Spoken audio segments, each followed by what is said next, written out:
नमस्कार. नरक्षी ही अभिषेक बुचके लिखित भयकथा. आज या कथेचा दुसरा आणि अंतिम भाग आपण ऐकणार आहोत. पण त्याआधी जर आपण या कथेचा पहिला भाग ऐकला नसेल, तर तो जरूर ऐका. त्याची लिंक या व्हिडिओच्या डिस्क्रिप्शनमध्ये आहे. शिवाय मराठी भयकथा या आपल्या चॅनलच्या प्लेलिस्टमधूनही या कथेचा पहिला भाग आपण ऐकू शकाल. या भयकथेच्या पहिल्या भागात आपण भेटलो किशन बुलबुलेला. या कथेच्या नायकाला. रहस्य, भय आणि थरारक लिहिणाऱ्या या तरुणाला समजली नरक्षीची कहाणी. पूर्वापार चालत आलेली नरक्षीची कथाही त्याला समजली. आणि याच पात्राला मध्यवर्ती भूमिका देत त्यानं एका स्पर्धेसाठी नरक्षीची कथा उलगडायला सुरुवात केली. नरक्षीचं एक स्केचही त्यानं तयार केलं होतं. या एका पात्रानं किशन अक्षरशः झपाटून गेला होता. रात्रंदिवस डोक्यात फक्त एक आणि एकच विचार, नरक्षी. पण म्हणतात ना, कधी कधी तुमच्या खोल अंतर्मनात एखादी गोष्ट झिरपत गेली तर कधीतरी तीच प्रत्यक्षात तुमच्या समोर साकारते आणि एका अद्भुत दुनियेत तुमचा दिशाहीन प्रवास सुरू होतो. इथं फक्त अनुभव मिळतात. असंच काहीसं किशनच्या बाबतीत घडलं असावं. पण नेमकं काय घडलं होतं? किशनच्या आयुष्यात यापुढं कोणतं वादळ येणार होतं? जाणून घेऊया या सगळ्या प्रश्नांची उत्तरं नरक्षी या भयकथेच्या दुसऱ्या आणि अंतिम भागात.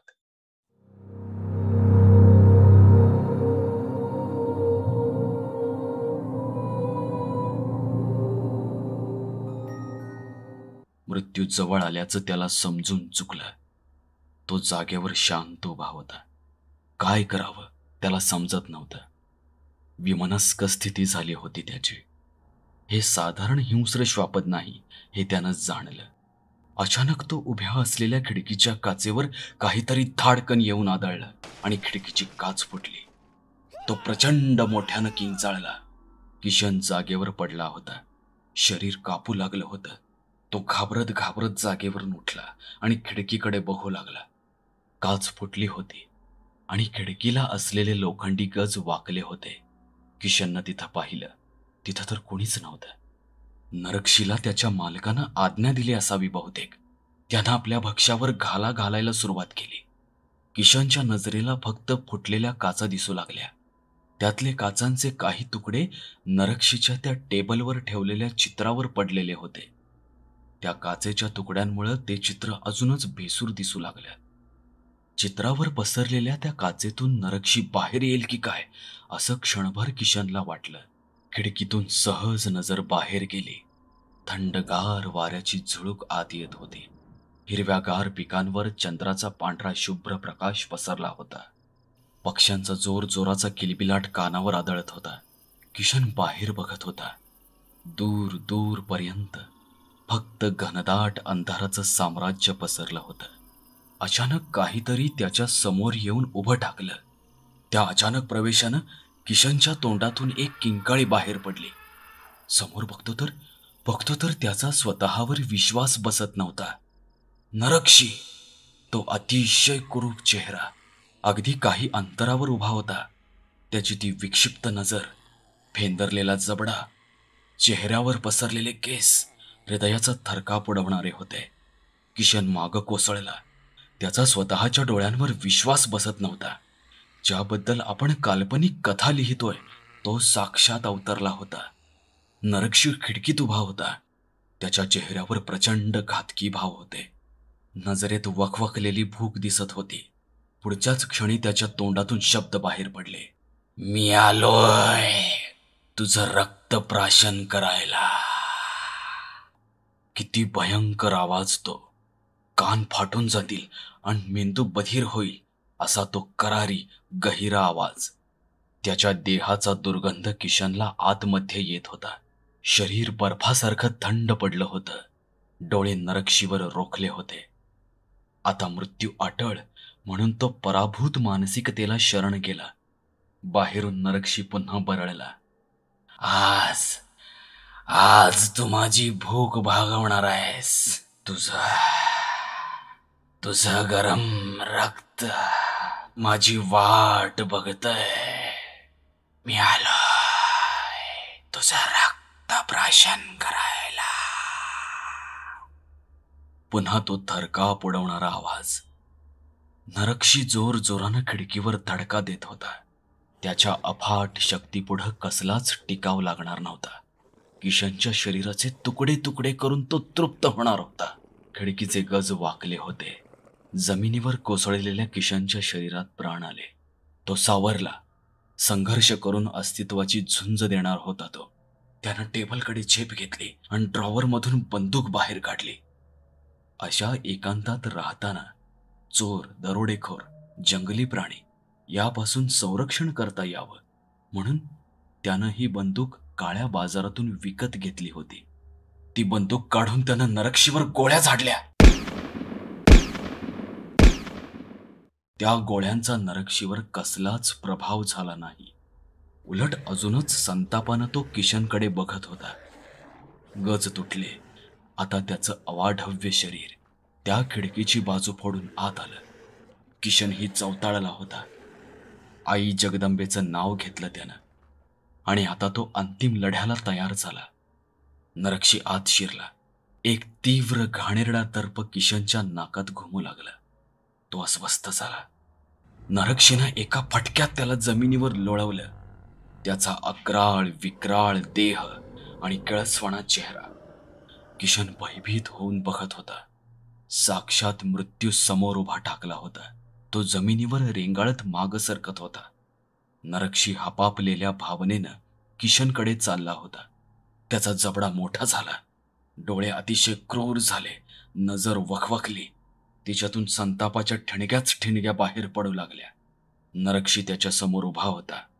त्यानं एक गगनभेदी किंकाळी फोडली आणि तो किशनला ओढून त्याच्या अंगावर बसला. आयुष्यात यापूर्वी कधीही वाटलं नसेल तेवढं भय किशनला आत्ता वाटू लागलं. आजपर्यंत त्यानं लिहिलेल्या पात्रांवर जे प्रसंग यायचे तोच प्रकार त्याच्यासोबत घडत होता. या क्षणाला एक अनाकलनीय शक्ती मानवी शक्तीवर मात करत स्वतःच्या काळ्या विश्वाचा पसारा वाढवत होती. प्रकाशाला अंधारानं दाही दिशांनी घेरून हळूहळू त्याचं अस्तित्व संपवावं तसा तिचा अघोरी प्रभाव वाढत चालला होता. नरक्षीचे लांब पंजे किशनच्या खांद्यावर होते. त्याच्या खांद्यातून रक्त वाहू लागलं. तो गुरासारखा ओरडत होता. आता आपल्या देहाची चिरफाड होणार आणि मग मग आत्म्यालाही वेदना होतील.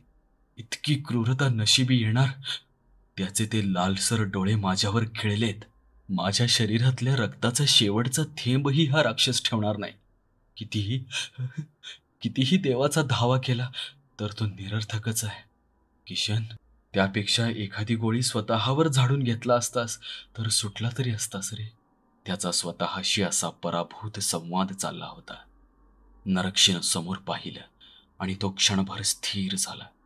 त्याची किशनच्या खांद्यावरची पकड ढिली झाली. तो समोरच्या कपाटावरील आरशात स्वतःचं प्रतिबिंब बघत होता. न्याहाळत होता स्वतःला. ते बघून तो एकाएकी किंचाळू लागला. त्याच्या त्या गगनभेदी किंकाळ्या ऐकून आपले कान आता फाटतील की काय असं किशनला प्रकर्षानं वाटू लागलं. स्वतःचं अभद्र रूप बघून नरक्षी सैरभैर झाला आणि मागे कोसळला. त्याला स्वतःचं भान राहिलं नाही. तो पिंजऱ्यात अडकलेल्या पक्ष्याप्रमाणे तडफडू लागला. त्याला आतमध्ये खोलवर काहीतरी होत होतं. किशन ते बघत होता. त्याला काहीच समजत नव्हतं. त्याच्या खांद्याच्या वेदना तर तीव्र होत्या, पण तशाही जीवघेण्या परिस्थितीत तो उठायचा प्रयत्न करू लागला. नरक्षीच्या स्मृती जाग्या झाल्या. शेकडो वर्षांच्या प्रवासानंतर, काळाचे अनेक घाव सोसल्यानंतर, अनेक प्रकारचं निसर्ग सत्य मनाशी दडपून तो आज इथं उभा होता. त्याला स्वतःचा इतिहास आठवला. मूळ रूप आठवलं. तो शाप, ऋषीमुनी, ऋषिकन्या, सगळं सगळं आठवू लागलं. अडगळीत पडलेलं स्वतःचं वास्तव जाणवू लागलं. शेकडो वर्ष माणसांचं रक्तप्राशन करत, अनेकांची गुलामी करत, त्याची स्वतःची खरी ओळख काळाच्या धुळीखाली झाकली गेली होती. स्वतःचं रूप आरशात बघितल्यावर त्याला भूतकाळाची आठवण झाली. त्याच्या डोळ्यांसमोर वेगवेगळी चित्र फिरत होती. अनेक मालकांचे चेहरे समोर येत होते. मधूनच स्वतःच्या मूळ मानवी अस्तित्वाचीही जाणीव व्हायची त्याला. किशन एका कोपऱ्यात उभं राहून हे सगळं बघत होता. त्याला आदिवासी लोकांनी सांगितलेली नरक्षीची कथा आठवली. तो स्वतःच्या कर्तव्यास चुकला होता. त्यानं विश्वासघात केला होता. त्याचं फळ त्याला मिळालं होतं. रागाच्या भरात येऊन गुरुदेवांनी त्याला शाप दिला. तो शाप हजारो वर्ष उरावर घेऊन त्याचा आत्मा अजूनही ह्या भूतलावर जीवाच्या आकांतानं तडफडतोय. त्याला प्रतीक्षा आहे मोक्षाची.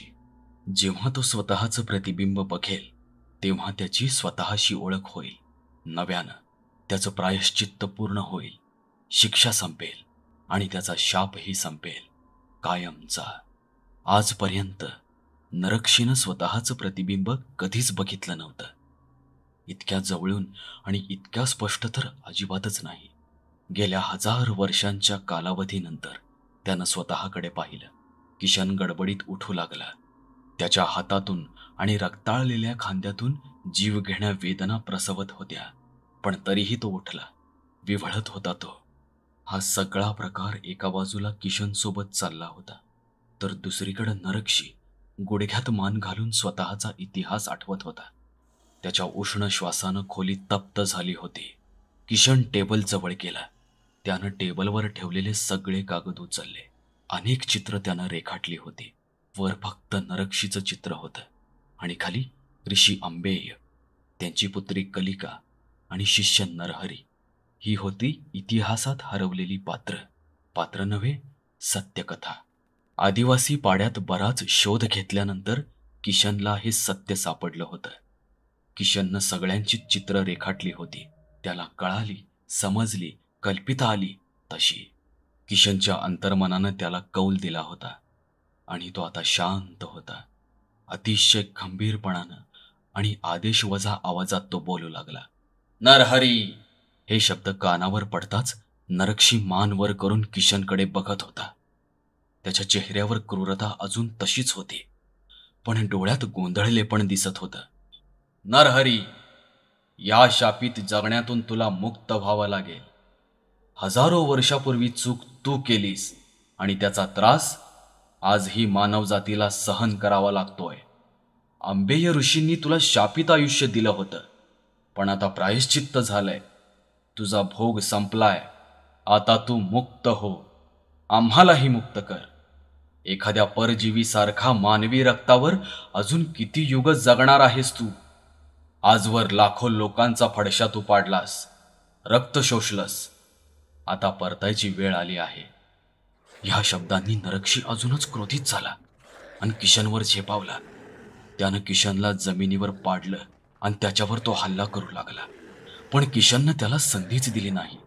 त्यानं हातातली विविध रेखाचित्र त्याच्या डोळ्यांसमोर धरली आणि त्याचा पूर्वेतिहास आठवायला त्याला मदत केली. नंतर विजेच्या वेगानं त्यानं चपळाई केली आणि तो आरशाच्या दिशेनं धावला. आरसा हातात घेतला आणि त्यानं तो नरक्षीच्या समोर धरला. अरे स्वतःकडे बघ नरक्षी. तू मानव होतास, आता काय झालास? हे हे तुझं खरं रूप नाही. कलिका, तो राजकुमार, तो प्रसंग, गुरुदेव आंबेय. आठव सगळं. तुझ्या आत्म्याचे पाताळ फेरे जेव्हा संपतील तेव्हा तुला प्रायश्चित्त मिळेल, असं गुरुदेव म्हणाले होते. तुझ्या आत्म्याचे अनेक भोग भोगून झालेत. तुला प्रायश्चित्त मिळेल. बघ तू कसा होतास आणि कसा झालास. असं म्हणत तो त्याच्या खऱ्या रूपातील चित्र त्याला दाखवू लागला. त्या चित्रावर किशनच्या खांद्यातून निघालेल्या रक्ताचे डाग पडले होते. नरक्षी मोठमोठ्यानं किंचाळत होता. तो हतबल असल्यासारखा रडत होता. शेवटी त्यानं घोगऱ्या आवाजात किशनकडे हात जोडत माफी गुरुदेव अशी आर्त आर्जव केली. नकळतपणानं किशन म्हणाला, तथास्तु. आणि खोलीत अचानक काळा कुट्ट अंधार झाला. किशनला काहीच दिसत नव्हतं. मात्र नरक्षी तथा नरहरीच्या किंकाळ्या ऐकू येत होत्या. तो जणू एखाद्या विवरात अडकल्याप्रमाणे त्याचा आवाज कमी होत होता. शेवटी एका क्षणी तो आवाज नाहीसा झाला. त्यानं अखेरचे शब्द ऐकले. ते एवढेच होते, माफी गुरुदेव. काही क्षणांनी प्रकाश झाला. समोर नरक्षी नव्हता, फक्त राख दिसत होती. खोलीत असलेला दर्प नाहीसा झाला. मळभ दूर झालं होतं. किशन जागेवरच कोसळला. अंगात शक्ती नव्हती. तो विव्हळत घसरत बाहेरच्या खोलीत गेला. आत्ता काय झालं याचा अर्थ लावण्यात त्याचा मेंदू गर्क होता. नरक्षीनं मला गुरुदेव का समजावं हे त्याला उलगडत नव्हतं. मनात अनेक शंका होत्या. पण शरीर सध्या तरी साथ देत नव्हतं. एकदा शरीर व्यवस्थित झालं तर सगळ्या शंका सुटतील, म्हणून तो बाहेरच्या खोलीत स्वस्थ बसून राहिला. त्यानं डोळे मिटले आणि त्याला तंद्री लागली. काही वेळानं कसल्या तरी आवाजानं किशनला जाग आली. संकट टळलं नाही ह्या भीतीनं तो अजून दडपणाखाली आला. आवाज त्याच्या खोलीतून येत होता, जिथं नरक्षी अंतर्धान पावला होता. किशन हळूच उठला आणि आवाज न करता वाकून तो आतल्या खोलीत बघू लागला. एक आकृती खिडकीतून आतमध्ये येत होती. नीट लक्ष देऊन बघितल्यावर समजलं की तो कोणीतरी माणूसच आहे. अंधारात त्याचे निळसर डोळे खूप उठून दिसत होते. एक राजबिंडा तरुण व्यक्ती खिडकीतून आत आला. तो आता इकडे तिकडे पाहत होता. त्याची नजर आता सर्वत्र कशाचा तरी वेध घेत होती. तो नाखुश दिसत होता आणि तो अस्वस्थपणाने येरझाऱ्या घालत होता. त्यानं गळ्यातल्या एका काळ्या रंगाच्या दोऱ्याला हात लावून एक मंत्र म्हटला आणि नंतर नरक्षीला समोर येण्याची आज्ञा केली. पण नरक्षी मुक्त झालेलं त्याला माहीतच नव्हतं. म्हणजे हा नरक्षीचा शेवटचा मालक असावा? किशन विचार करत होता. पण यानं नरक्षीला माझ्यावर का सोडलं? मला मारून याला काय मिळणार होतं? तो माणूस स्वतःशी बोलत होता. कुठं गेला तो राक्षस? माझी आज्ञा का ऐकत नाही तो? त्यानं किशनला मारलंच असेल म्हणा. रक्त दिसतंय, म्हणजे म्हणजे तो मेलाच असेल. अख्खं शरीर खाल्लेलं दिसतंय त्या राक्षसानं.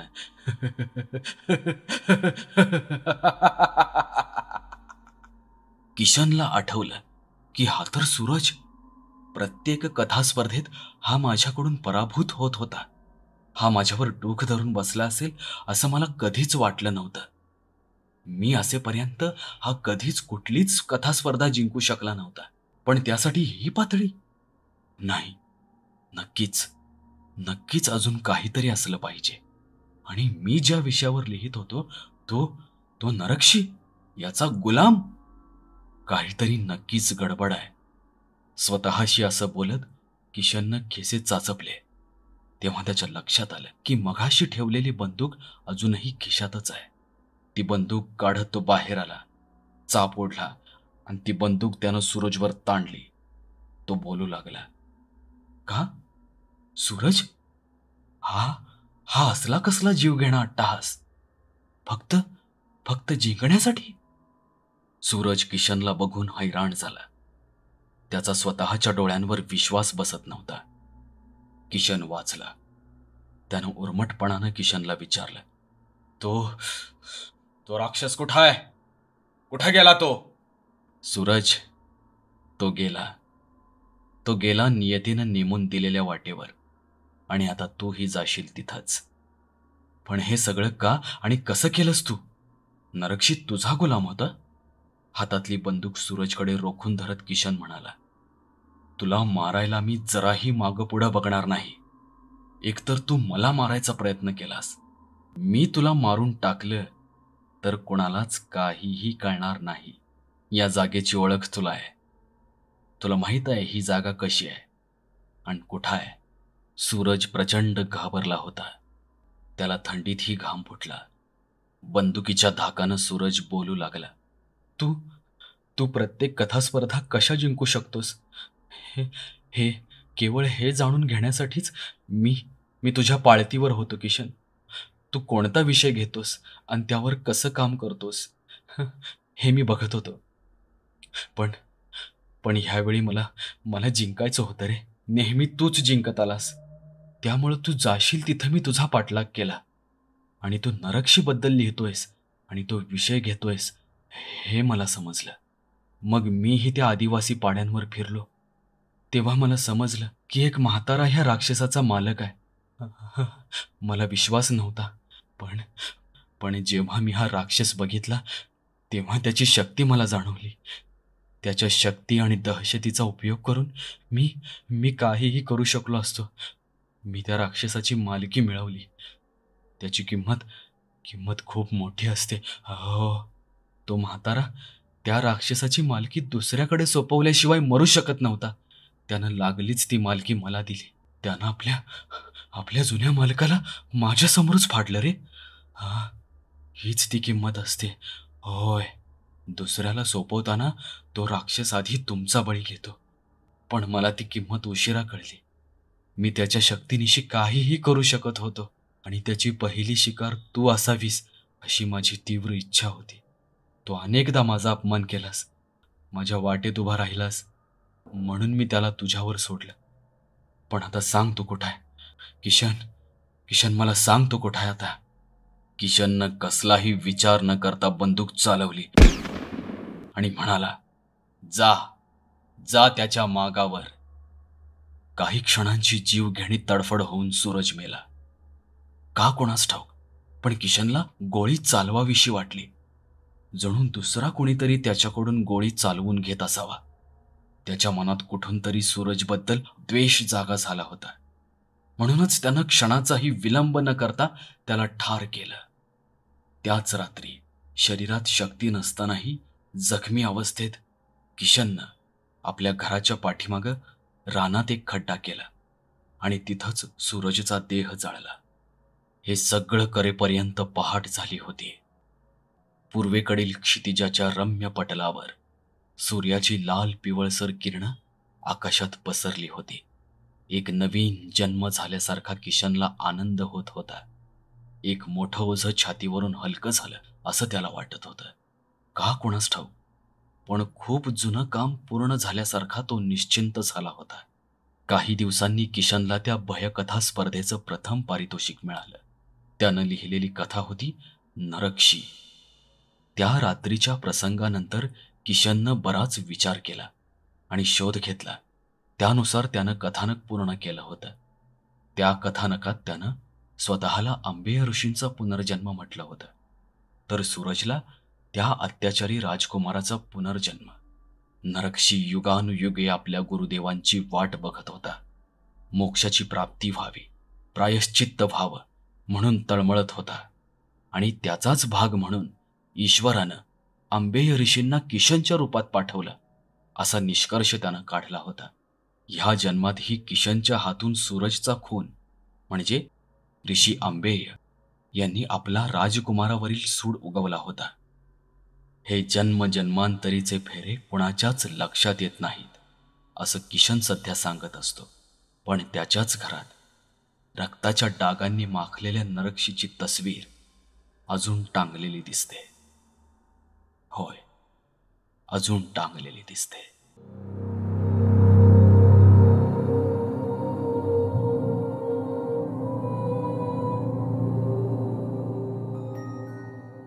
अभिषेक बुचके लिखित नरकशी ही भयकथा आपण ऐकलीत. कथा कशी वाटली हे कमेंट करून सांगा. कथा आवडल्यास लाईक आणि शेअर करा आणि मराठी व्हॉइस या आपल्याच यूट्यूब चॅनलला नक्की सबस्क्राईब करा. मित्रांनो, आपणही कथा लिहित असाल, मग त्या भयकथा असोत, गूढकथा, रहस्यकथा किंवा मग अगदी प्रेमकथाही, तर आपण मला त्या पाठवू शकता. या व्हिडिओच्या डिस्क्रिप्शनमध्ये मी आपल्या चॅनलचा मेल आय डी मेन्शन केलाय. नक्की कथा पाठवा आणि आपली सर्वोत्कृष्ट निर्मिती सादर करण्याची एक संधी मला नक्की द्या. आपण जर या चॅनलवर पहिल्यांदाच आला असाल तर मराठी भयकथा ही आपली प्लेलिस्ट जरूर ऐका. जास्तीत जास्त शेअर करा, लाईक करा आणि हो, चॅनल सबस्क्राईब करायला मात्र अजिबात विसरू नका. मी पुन्हा आपल्या भेटीला येईन आणखी एका कथेचा थरार घेऊन लवकरच.